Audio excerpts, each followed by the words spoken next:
जब पांडव लाक्षागृह की आग से बचकर जंगलों में भटक रहे थे, वे एक घने और डरावने जंगल में रुके। सब थके हुए थे, इसलिए सो गए, लेकिन भीम जागते रहे, अपने भाइयों और माता कुंती की सुरक्षा के लिए।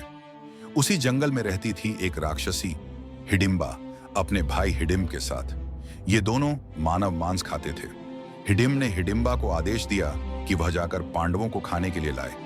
लेकिन जैसे ही हिडिंबा की नजर भीम पर पड़ी, उसका दिल बदल गया।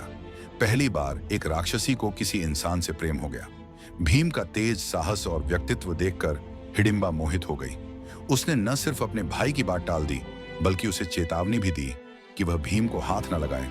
गुस्से में आकर हिडिंब ने खुद ही भीम पर हमला कर दिया। फिर हुआ एक भयानक युद्ध।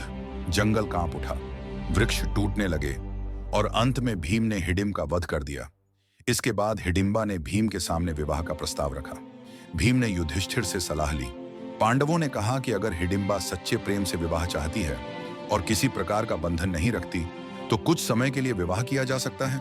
भीम और हिडिंबा का विवाह हुआ। कुछ समय बाद उनके पुत्र का जन्म हुआ, घटोत्कच, जो आधा राक्षस और आधा मानव था, लेकिन बहादुरी और बल का अद्भुत संगम। भीम ने कुछ समय बाद अपने भाइयों के साथ आगे यात्रा की, लेकिन उसने हिडिंबा को हमेशा सम्मान दिया और उसका पुत्र घटोत्कच आगे चलकर महाभारत युद्ध में पांडवों का महान योद्धा बना।